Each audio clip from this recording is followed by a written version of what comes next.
They say you can't have an impact on politics unless you have millions of dollars. This party has no money. That's how you know we represent the people.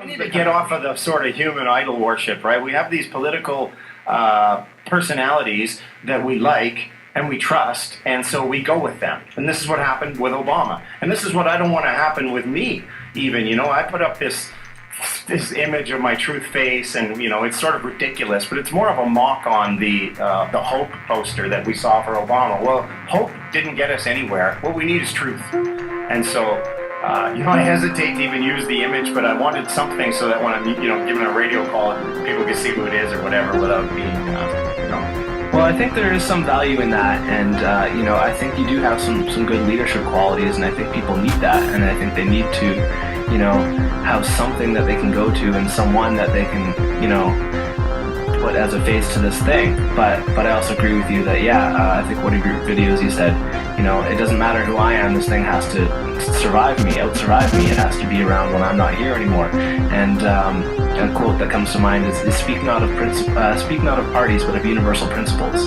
So it doesn't matter what party is promoting them, it matters what the principles are, and, you know, if they're just going to stand behind them and if it's true. This Prime Minister, William Lyon Mackenzie King, he's the 10th Prime Minister of Canada. He said, once a nation parts with control of its currency and credit, it matters not who makes the nation's laws. Usury, once in control, will wreck any nation. Until the control of the issue of currency and credit is restored to government and recognized as its most sacred responsibility, then all talk of the sovereignty of Parliament and of democracy is idle and futile.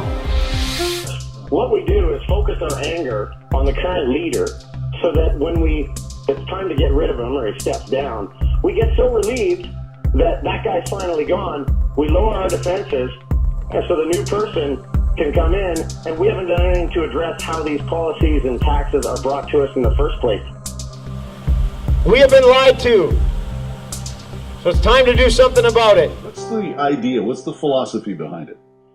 Well, the philosophy is that there's no reason why our politicians and our political leaders can't tell us the truth all the time about everything, and have the media also investigate thoroughly all the truth whenever the politicians are keeping something from us, and then letting the people decide what actions to take, whether their perspective is left or right. And of course I'm going to get into these divisions, which, you know, aren't really divisions. Most of us are just in the middle, but we're sort of divided into different groups just to keep us sort of arguing amongst ourselves instead of tackling some of these issues head on. They have us divided into left and right, arguing about things where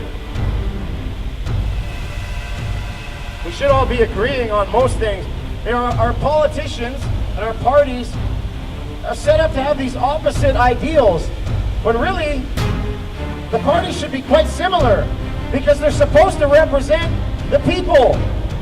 So they should have a mix of everyone's opinion, because we're not supposed to be electing these people to make decisions for us. We're supposed to put them in power to implement the decisions that we make. And if your parties were a little closer together ideology instead of so far apart, then you could toss one out for lying to you without having a massive social shift. I have a right-wing liberal government in this province, and if I want to get rid of them, then I have to go over to the far left of the NDP, or vice versa. It's not the way it should be. They're supposed to be doing what we say either way. So if we get rid of them because they're lying, we bring in someone else who does the exact same thing because he's doing what we told him to do. Who's going to vote for any party the way we are now? It's been like that for years. They're waiting for something like that, and the BC public is waiting for that. I certainly am. There's nothing to vote for. Who we got to vote for? You have no say. The leader has to be honest at all times, and then it doesn't matter which party he represents. As long as he comes in, does an honest house cleaning of that party, and is honest with the people. Regardless of how uncomfortable it is, or how much I'm smeared, we're going to tell the truth. And I'd like to see that the last caller, I think his name was Jamie, come in and be as honest and forthright as he has. You want a savior to come in that you could put your faith in, right? Absolutely. It's not coming for the right or the left. This is coming dead center. We're just people. Most of us are in the middle anyway. All these arguments and division. Oh, you're left wing or you're right wing. People ask me, I said, I'm going to start, this party, come into politics. They said, well, what are you? You're left wing or you're right wing?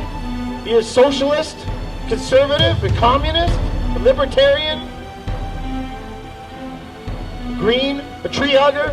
No, I'm a freedom hugger. And I ain't letting go. And all the questions everyone asked me when I said I'm coming in, not one person said, are you honest?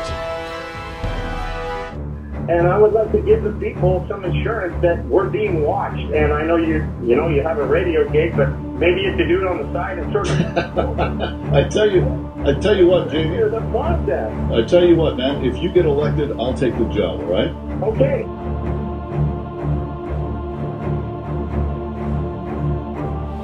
When's the last time the Premier was out here talking to the people? You have no say. I've looked into everything I'm talking about. That's why I have no social life. That's why I have no friends. That's why I have a neglected wife. I spend all my time focusing on things that I shouldn't have to, because it's the media's job to tell the people what's going on.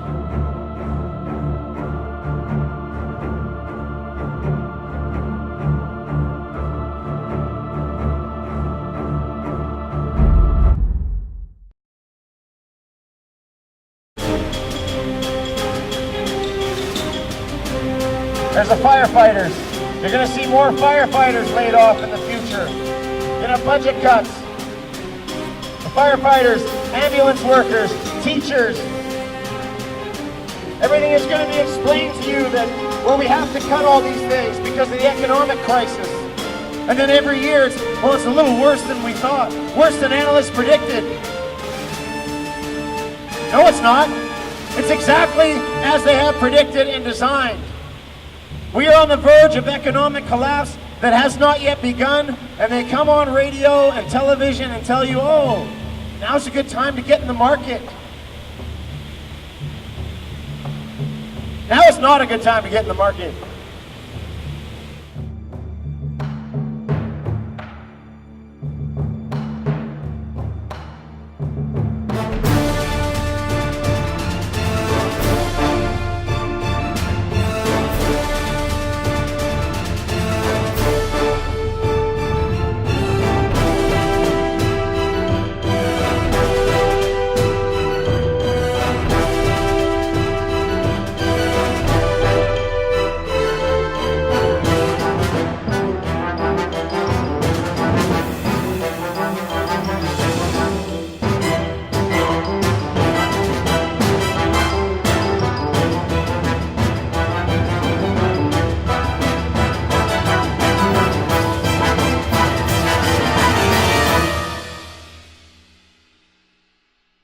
Two bikes.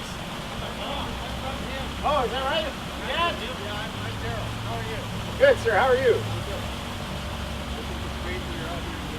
No, I'm alone, and but we gotta try. I see what's going on. I gotta do something. I'm glad you are. All right. It's not a pretty picture you're painting.